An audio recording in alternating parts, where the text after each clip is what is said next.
In this lesson, we're going to continue our look at nucleophilic substitutions, focusing on the substitution reactions of alcohols.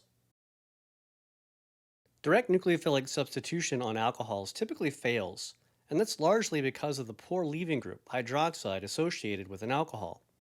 An attempt at nucleophilic substitution with a weaker nucleophile will simply favor the reactants over the products. In this example, you can see ethanol reacting with chloride to form chloroethane and hydroxide. Because chloride is by far the better leaving group compared to hydroxide, the reaction will favor the reactants greatly, essentially preventing any product formation. The use of stronger nucleophiles introduces another problem. Nucleophiles that are strong enough to displace the hydroxide leaving group are also basic enough to deprotonate the moderately acidic alcohol. So here I showed the treatment of ethanol with a very strong nucleophile, NH2-. The top reaction represents nucleophilic substitution, in which the negative nitrogen would displace the hydroxide leaving group. The lower reaction shows a competing acid-base reaction, in which the negative nitrogen deprotonates the alcohol to form an alkoxide. Both reactions are thermodynamically favorable. In both cases, a negative charge is transferred from nitrogen to a more electronegative oxygen, making the products more stable than the reactants in both reactions. The acid-base reaction is considerably faster than the nucleophilic substitution. That makes the lower reaction kinetically favored, essentially prohibiting the nucleophilic substitution. Fortunately, there are several ways to affect a nucleophilic substitution on an alcohol. One way to coerce an alcohol into nucleophilic substitution is through the use of a strong acid. Specifically, the strong halogen acids can react with alcohols to form alkyl halides. If we look at the reaction mechanism, we can see why this works. In the first step, the alcohol is protonated by the strong acid to form an alkoxonium ion.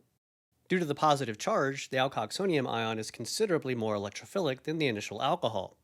But more importantly, the unstable hydroxide leaving group has been transformed into the much more stable water leaving group. In this case, because the leaving group is attached to a primary carbon, the protonation sets up an SN2 reaction. Chloride attacks the electrophilic carbon and displaces water as a leaving group. The use of the halogen acids to transform alcohols into alkyl halides is effective for both SN1 and SN2 reactions. In this example, the primary alcohol underwent SN2. A tertiary alcohol would prefer to undergo SN1. Another way in which alcohols can undergo nucleophilic substitution is by treatment with a phosphorus trihalide. As you can see in the example, treatment of an alcohol with phosphorus tribromide in the presence of a weak base like pyridine will form an alkyl halide. If we look at the reaction mechanism, we can see that once again, the unstable hydroxide leaving group is being transformed into a better, more stable leaving group. In the first step, the alcohol acts as a nucleophile, attacking the phosphorus and displacing a halide, essentially in what is an SN2 reaction. The resulting alkoxonium intermediate is then deprotonated by a weak base such as pyridine. The unstable hydroxide leaving group in the initial alcohol has now been transformed into the better and more stable phosphite leaving group, setting up a nucleophilic substitution. In this case, because the leaving group is attached to a primary carbon, the substitution will occur via SN2. Here, the bromide attacks the electrophilic carbon, displacing the phosphite as a leaving group to give the final alkyl halide. The treatment of alcohols with phosphorus trihalides is effective for both SN1 and SN2 reactions. However, SN2 is considerably more common. Another very similar substitution involves the use of thionyl chloride. As you can see in the example, treatment of an alcohol with thionyl chloride in the presence of a weak base like pyridine transforms the alcohol into an alkyl halide. If we look at the reaction mechanism, we can see that it is nearly identical to the reaction of an alcohol with a phosphorus trihalide. In the first step, the alcohol acts as a nucleophile, attacking the extremely electrophilic sulfur of the thionyl chloride and displacing chloride. In the second step, a weak base such as pyridine deprotonates the alkoxonium ion, and at this stage, the unstable hydroxide leaving group of the initial alcohol has now been transformed into the better and more stable chlorosulfite.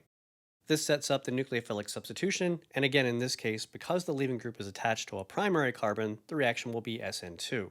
Chloride attacks the electrophilic carbon, breaking the carbon-oxygen bond, and in this case, rather than displace the chlorosulfite as a leaving group, a new pi bond is formed between sulfur and oxygen, forcing the displacement of chloride. The result is the formation of an alkyl chloride and sulfur dioxide as a byproduct. The generation of sulfur dioxide gas makes the reaction favorable entropically. and the dissipation of the sulfur dioxide gas essentially makes the reaction irreversible.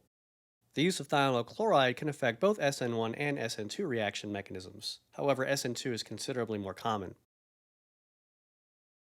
One very general way of activating alcohols is through the formation of sulfonate esters. Here, treatment of an alcohol with a sulfonyl chloride in the presence of a weak base like pyridine transforms the alcohol into a sulfonate ester.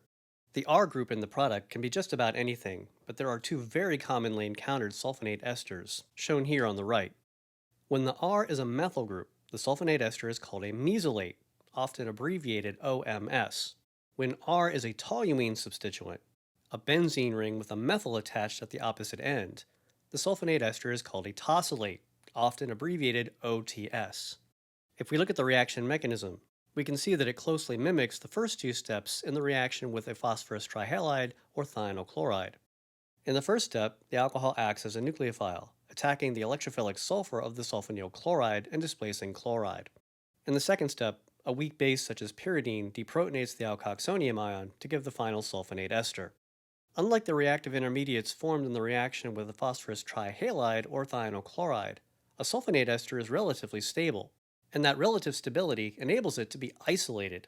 The sulfonate leaving group is not immediately displaced by the chloride generated in the first step. This allows the sulfonate ester to be later treated with essentially any desired nucleophile, affecting a nucleophilic substitution.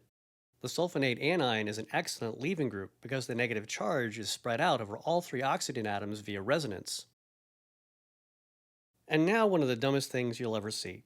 Next, we have the Williamson ether synthesis.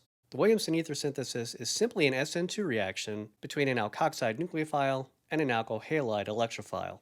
Not surprisingly, the reaction results in the formation of an ether. And really, there's not much more to say about it. As you study organic chemistry, you'll encounter many named reactions that are named after the chemists that developed them. The Williamson ether synthesis does give us an opportunity to discuss alkoxides and where they come from. Remember that an alkoxide is simply the conjugate base of an alcohol, and that's exactly how they're formed, from the deprotonation of an alcohol with a strong base. So here I show the reaction of methanol with a variety of strong bases to form sodium methoxide. Commonly used bases are the metal amides like sodium amide and potassium amide, sodium hydride and potassium hydride, as well as the base metals sodium and potassium and lithium.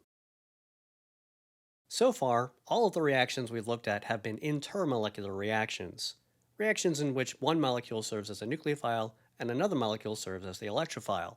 Reactions can also occur intramolecularly whenever all the necessary functional groups are present in the reactant structure.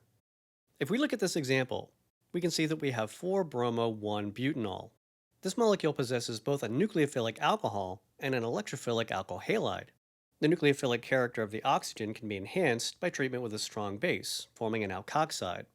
The nucleophilic oxygen can then attack the electrophilic carbon attached to the bromine within the same molecule, affecting an intramolecular reaction. This results in the formation of a new bond between oxygen and carbon number 4, and the oxygen is already bonded to carbon number 1. And carbons 1 and 4 are tethered together through carbons 2 and 3, and that means that the product will be cyclic, in this case forming a 5-atom cyclic ether. Not surprisingly, intramolecular reactions are facile when forming stable ring sizes, typically 5 or 6 atom rings. Surprisingly, the formations of 3-atom rings are also common. It's important to recognize that the ability of a molecule to undergo an intramolecular reaction does not prohibit an intermolecular reaction. In this example, the alkoxide formed after the alcohol is treated with base could in fact react with the alkyl halide of a separate molecule, forming an acyclic ether. In general, intramolecular reactions can be favored over competing intermolecular reactions by using a low reactant concentration. The low concentration decreases the rate of intermolecular collision, slowing down the intermolecular reaction, enabling the intramolecular reaction to dominate.